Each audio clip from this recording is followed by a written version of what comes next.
Halo sahabat komik, kita kembali lanjutkan ceritanya Yurian. Cerita berlanjut dengan munculnya sosok misterius yang sebelumnya bersembunyi di dalam tubuh Pak Tua itu. Armin sendiri terkejut karena dia juga baru tahu bahwa ternyata ada monster di dalam tubuh Pak Tua itu. Todis langsung mengangkat senjatanya untuk mengulur waktu, agar Armin bisa pergi menyelamatkan diri. Namun Armin memiliki harga diri yang cukup tinggi, sehingga dia menolak untuk pergi. Tapi dalam benak Armin, dirinya bisa merasakan bahwa seluruh tubuhnya seakan-akan mati rasa ketika sosok misterius itu muncul di hadapannya. Lalu sosok misterius itu mengalihkan pandangannya ke arah Todis yang sedang memegang sebuah pedang. Sosok misterius itu tertarik dengan pedang cahaya yang dibawa oleh Todis. Lalu, sosok misterius itu mengatakan sesuatu yang mengejutkan semua orang. Sosok itu berkata bahwa penyebutan level kepada monster, seperti misalnya monster level 4 hingga monster level 5, adalah perumpamaan darinya. Dengan kata lain, semua perumpamaan dan penyebutan level terhadap monster adalah hasil manipulasi dari monster itu sendiri. Sosok itu juga mengatakan bahwa masih ada banyak hal lain yang tidak disampaikan kepada manusia hingga saat ini. Bahkan sosok itu berniat akan memberitahu hal lain di luar sana tentang sesuatu yang belum diketahui oleh manusia. Tapi Yurisu langsung menanggapinya dengan berkata, "Tidak perlu, karena aku tidak peduli sama sekali tentang hal itu. Tapi, informasi tentang penargetan orang terlemah di dunia, yaitu Yurian, dan membuat nama Yurisu menjadi jelek sebagai pengkhianat manusia, itu semua bermula darimu, betul kan?" Sosok misterius itu menjawab bahwa semua itu adalah benar. Dia juga mengatakan bahwa semua negara kecil termasuk kerajaan dan kekaisaran, juga sudah jatuh dalam pengaruhnya. Setelah mengatakan itu, sosok misterius itu melancarkan sebuah serangan yang keluar dari tangannya. Dan serangan itu langsung menghancurkan tempat itu dalam sekejap mata. Setelah menghancurkan tempat itu, dia berkata, "Ini sangat sempurna untuk kalian, yaitu ketiadaan." Namun, Yurisu masih bisa selamat karena dia menghindari serangan itu secepat kilat. Bahkan dia juga menyelamatkan yang lainnya. Yurisu berkata bahwa dirinya melakukan ini bukan atas dasar untuk mereka. Tapi Yurisu merasa bahwa sosok misterius itu lebih menyebalkan dibandingkan dengan kelompok Armin.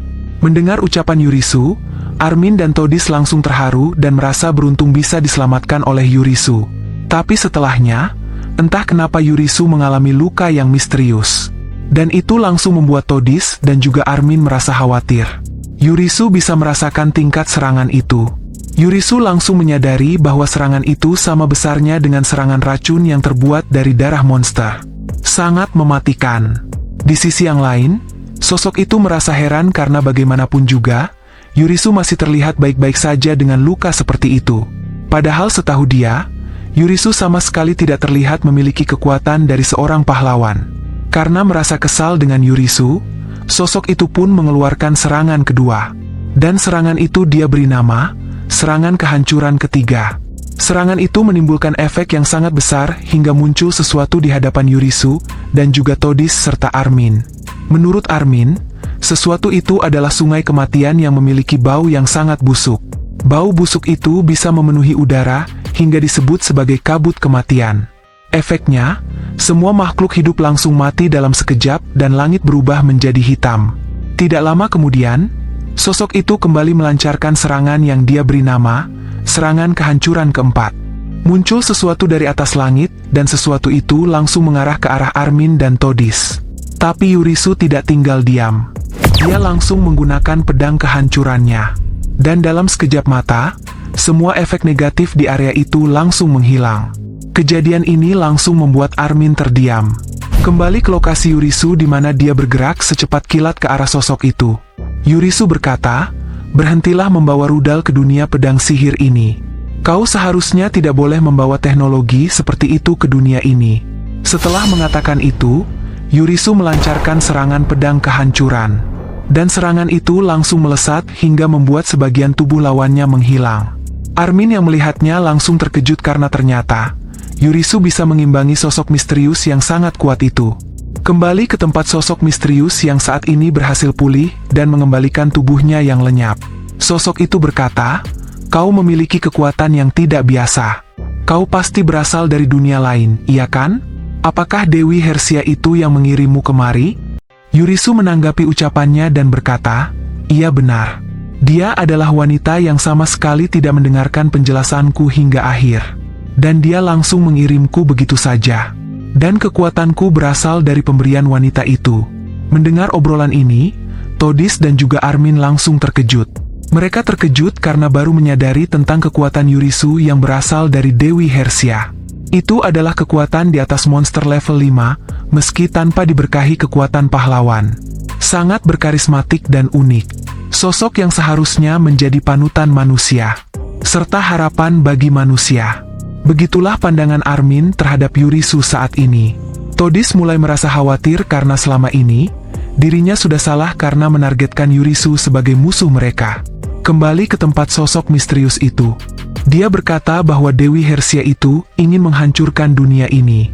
Dan menuduh Dewi Hersia telah memanfaatkan Yurisu. Lalu Yurisu menjawab bahwa dirinya kesini bukan untuk memenuhi keinginan Dewi Hersia.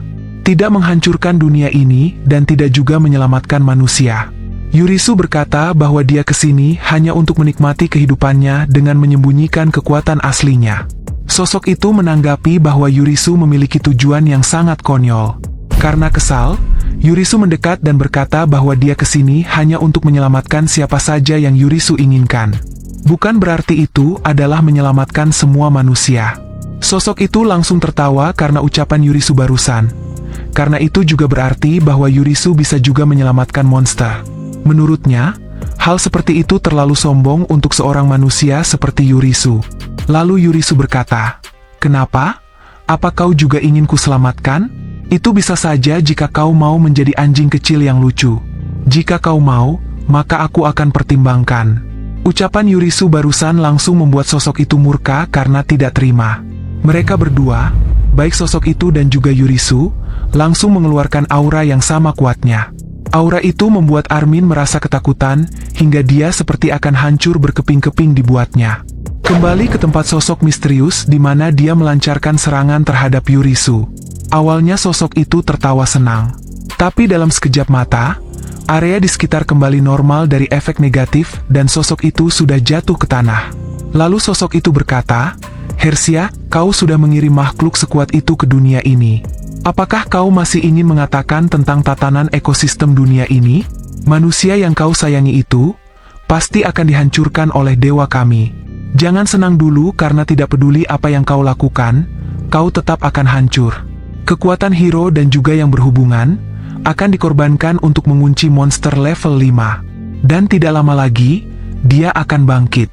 Dengan kebangkitannya, maka kau akan dihancurkan." Setelah mengatakan itu, sosok itu langsung lenyap. Todis dan Armin tidak menyangka bahwa Yurisu bisa mengalahkan sosok itu.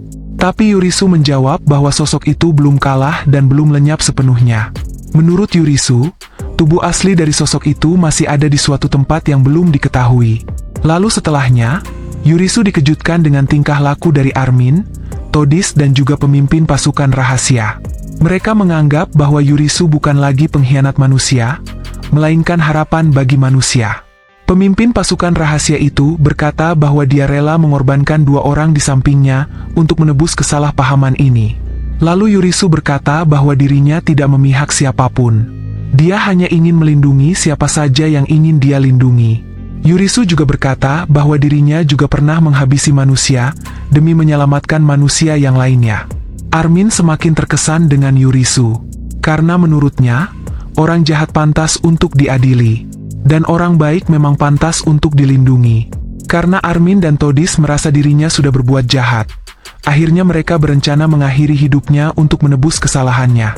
Tapi Yurisu melarangnya. Yurisu tidak mau, jika mereka meninggalkan kesalahan mereka begitu saja dengan cara menghabisi diri sendiri.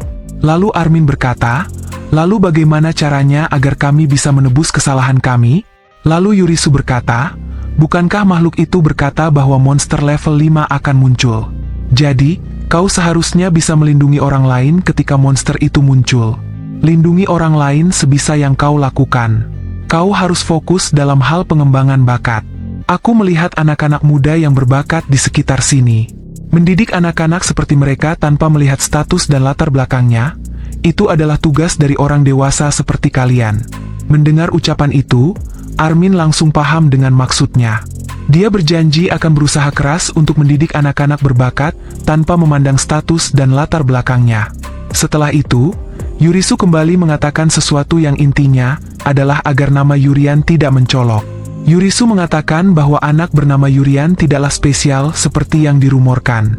Yurisu hanya meminta agar Armin dan yang lainnya bisa fokus mendidik semua anak-anak sama rata. Dalam benak Yurisu, dirinya merasa lega karena sampai saat ini, semuanya berjalan lancar tanpa masalah. Setelah itu, Yurisu pamit undur diri dan berkata, "Jika kalian menjadi salah satu orang yang ingin kulindungi, pasti aku akan kembali dan melindungi kalian." Ucapan Yurisu membuat mereka bertiga terharu.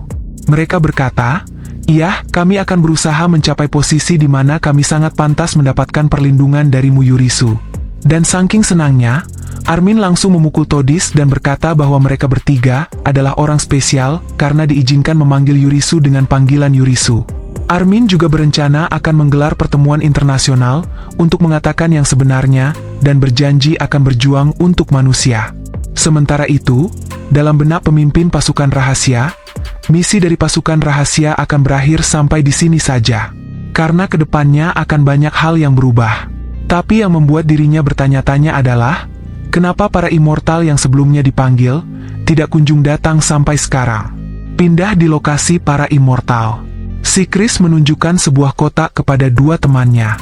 Itu adalah kotak pertama peninggalan dari pahlawan pertama. Dua rekannya si Chris tidak menyangka, ternyata si Chris tidak hanya mengambil daging di kekaisaran secara diam-diam, tapi juga mengambil kotak itu secara diam-diam. Si Chris meminta bantuan mereka berdua agar merahasiakan hal ini. Salah satu rekannya bertanya tentang bagaimana caranya si Chris bisa membuka kotak itu. Si Chris pun menjawab bahwa dirinya secara tidak sengaja membuka kotak itu. Dua rekannya seakan tidak percaya bahwa si Chris membuka dengan cara tidak sengaja. Lalu si Chris mengatakan rencananya yang selanjutnya. Si Chris akan mempublikasikan isi dari kotak pertama ini kepada dunia. Tidak lama kemudian seorang ksatria memanggil para immortal dan mengatakan bahwa mereka mendapati masalah besar. Ksatria itu berkata bahwa level 5 telah muncul di dekat Armin dan berhasil dilenyapkan oleh seseorang bernama Yurisu. Dan berkat kejadian itu, Armin mengadakan rapat darurat. Dan para immortal diharuskan hadir dalam rapat darurat itu. Beberapa hari kemudian bertempat di kerajaan Rairente. Pemimpin pasukan kerajaan, yaitu Levdin, menemui pahlawan Hewon. Levdin berkata bahwa hari ini adalah giliran dirinya untuk menggantikan Hewon dalam mengawasi putri kerajaan. Dan memberitakan kabar tentang munculnya level 5. Ternyata, Hewon sudah lebih dulu mendengar kabar ini. Bahkan Hewon berterima kasih kepada Yurisu yang sudah melenyapkan sosok misterius itu. Bahkan menurut Hewon, gelar pahlawan yang dirinya pegang sekarang, sangat pantas jika diberikan kepada Yurisu. Menurut putri kerajaan, Hewon juga pantas memegang gelar pahlawan karena sebelumnya, Hewon pernah melenyapkan monster level 5 satu kali.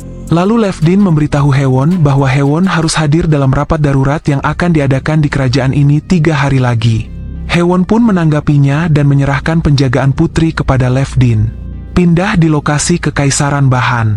Kaisar Jenny terlihat sangat pucat setelah insiden Yurisu yang berhasil melenyapkan sosok misterius itu.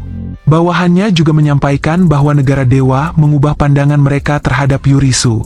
Yang awalnya menganggap Yurisu sebagai pengkhianat manusia, sekarang malah menganggapnya sebagai harapan manusia. Menurut bawahannya, jika ini terus berlanjut, maka kerusakan yang terjadi sebelumnya akan menjadi sebuah kontroversi. Jenny masih tidak percaya jika orang bernama Yurisu itu mampu menghadapi sosok misterius itu sendirian. Menurut Jenny, ini hanyalah perangkap untuk menjatuhkan kekaisarannya. Lalu bawahannya mengatakan bahwa mereka juga mengatakan jika Yurisu mendapatkan kekuatan langsung dari Dewi Hersia. Mendengar kalimat itu, Jenny langsung kesal dan memukul bawahannya. Jenny masih tidak percaya dengan berita yang disebarkan ini. Akhirnya, Jenny merencanakan sesuatu sebelum pertemuan darurat itu diadakan. Pindah di lokasi negara Republik Federasi. Negara ini sudah tahu tentang kong kali kong antara negara dewa dengan kekaisaran. Negara ini juga berjanji tidak akan menentang kekaisaran serta negara dewa.